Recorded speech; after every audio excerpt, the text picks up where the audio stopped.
Hi, welcome to another video. Today I want to share the books I managed to read in the month of August. It's not the same as the books I was supposed to read based on my TBR. You know, that just happens sometimes.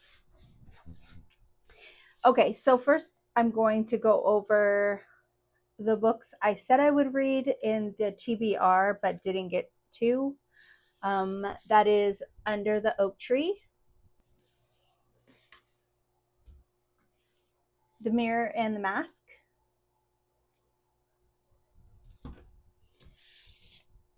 A Song of Legends Lost, The Final Strife, and Empire of the Vampire. I did not get to this stack of books. It's okay though. I will put them up and move on. They will be read at some point. The books I did get to that were on that TBR, one was When Among Crows. And this, I really enjoyed this story. We have Dimitri, who is on the search for Baba Yaga, and his goal is to get help to undo something. And he runs into somebody who is under a curse, and he offers this deal that if this person helps him find Baba Yaga, then he will help cure her curse. So I liked it. It was a good, quick time. The next one was The House That Horror Built. And, you know, I love Christina Henry. Like, my favorite is the Alice series. I know it's not for everyone, but I love how dark and twisted it is. This one was fine. Our main character has a job where she cleans this house, and the owner of the house is this old horror writer, and he has all of the props in his home, and she is a big fan of his, and so she's like so happy to be a part of this, but she does feel like the eeriness, and sometimes like the props appear to be staring at her. And it is extremely creepy. The ending was surprising. So I believe I gave it 3 stars. It, like I said, it wasn't my favorite of her books, but it was still a good read. Okay, then I read, these are also not in order, just so you know. Love is a War Song by Danica Nava. And we have Avery Fox. She is a heartthrob pop star. And she gets into some trouble where, she is being exploited by the industry, as one might expect. But more than just being exploited as a young female, it's also her culture. She doesn't know a lot about her culture, and being indigenous doesn't really mean that much to her. So she doesn't know really to push back on some things, like wearing war bonnets and videos and stuff like that. So she gets this huge backlash by not just the indigenous community, but people who are into cancel culture and want to be a part of, an uproar. So she is sent to her grandmother's ranch in Oklahoma to kind of give society some time to forget that they're upset with her, and it gives her a break. But she starts to learn more. She doesn't know her grandma. Her mother didn't talk about her. She and her mother have always been on the road. It's just been the two of them. So kind of learning that she has more family was a big deal. Learning to really connect with her culture was beautiful. And then, of course, we have a cowboy romance. So I don't read a ton of contemporary romance, but I had a lot of fun with this one. Another book I picked up was Fan Service. This was a ton of fun. So, this girl, when she was a teenager, she got to meet one of her favorite stars on what would be like a CW teen werewolf series. And she was just obsessed with this guy. Well, I want to say like 18 years later, he is washed up, hasn't been able to really get any other traction on any other series. She's grown, um, and some things happen where the star actually is turned into a werewolf, and he seeks out the knowledge of the biggest fan group, which is this main character. She runs this fan site where she like gives advice on werewolves and all of this stuff. So they're able to connect again after so many years. So it was just a lot of fun. I really like Rosie Danon.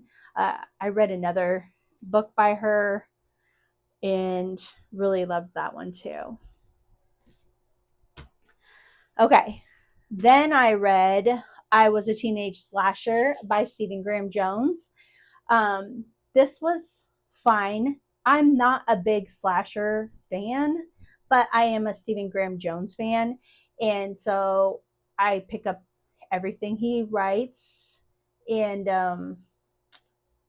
this was interesting. I like the concept of how revenge can be contagious. It starts off with a teenage party and a boy who is bullied ruthlessly. You know, he ends everybody. And his blood mingles with our main character, and somehow, like, our character then starts to exhibit slasher qualities. And he's trying to not lean into this because he doesn't want to be a bad person, but some things can't be avoided. And so his friend is trying to help him kind of navigate this slasher life, and like going to the movies and trying to find ways to make his slasher self dormant. So it's interesting for sure. Okay. Then I read Cursebound, which is the second book. And the first one is called Faybound. I didn't like this one as much as I liked the first one, but I'm glad I read it. So Cursebound picks up right after Faybound, and I enjoyed just extending the storyline. It was not my favorite of the two, but it's a typical second book where the first one was just so unique to me. I it was just amazing. I loved it so much. This one was fine. And I was interested. There's like somebody is trying to be murdered and trying to figure out who is behind the murders. The murder attempt was interesting. The ending I thought was very interesting, and I will be picking up the third one when it comes out. Not to mention, I have like the Fairy Loot special editions, and so I have to have the last one at least. And then finally, the book I have on like in a physical form is The Passion Project. It's another contemporary romance. We have our main character goes to New York. She's mourning the loss of her boyfriend for several years, and she is trying to live the life they were planning, but she's really just grieving. She doesn't know what she's doing, and she's barely existing. When she set on a blind date with this guy, and they start to meet regularly as he decides he's going to help her find her passion in life. And so then he starts taking her on different dates to like drawing classes and thrifting and, just random things that are fun to her, helping her kind of find that spark for life again. Um, it was fun. I had a good time. So I read two early arcs. One was called A Brew for Chaos by Esme Addison. This is the third book in a like a cozy sea murder mystery novel, where the main character comes from a long line of women with the mermaid gene. And yes, mermaid being that they have descended from real life mermaids, and there are witches. She has special powers where she can not only read minds but also be able to calm people. She's a healer. She helps in her grandmother's apothecary shop. In this story, we're investigating some missing women from 40 years before. It was really, really good. I want to say the third book was like better than the first because now we know the characters, we understand the magic system, and I like the main character. I really did not like her love interest, but even how that unfolded was very exciting, and I'm happy with the outcome. Uh, if you have read these books, I suggest picking up the third one. It was amazing. The first one's called A Spell for Trouble, or I think it's called a Spell for Trouble. I will put it up here if that's not correct. So yeah, it was great. It comes out, I believe, September 2nd. So in a couple days.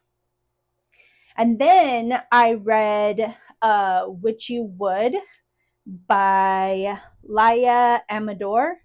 And this story is about a a witch. She is a spellcaster, and she is going to be on this uh, reality TV series where they create spells. And the people who come out of this competition, they are offered other shows, spin-off shows. They are offered book deals, and they get a full year to kind of work on the different spells and magic that they have been wanting to do. They're also given like $100,000. So she gives up everything to be a part of this series, like her job. Her boss is like, no, you can't leave, or you're fired. And she's like, I have to go. And then of course she loses her apartment while she's on the show, and everything seems to unravel. The love interest, he is a goofy guy who does like backstreet spells and they go wrong, and he tries to explain like why they went wrong, and the two of them just don't mesh because she's very type A for a specific reason, and he's very like loose and carefree with his spell work. um and so of course he's on the show too, and they're paired up and they have to work together and they love each other eventually. You know how these things go. I loved the competition piece, the parts where they're like back and forth and brainstorming the different spells that they could do together. I think that the love interest, I really like their love story, and it was just a lot of fun to read. That one also comes out on the 2nd. Okay, so that is all I read for the month of August. That is 9 books. As of right now, we are still in August. I have a few days left, and it is very likely that I will slip one more story in. It'll probably be an audiobook, kind of a smaller one. Anyway, you will just see whatever that is in my September wrap up. But thank you for watching this. Let me know if you have read any of these books. What did you think? And I will see you in the next one. Bye.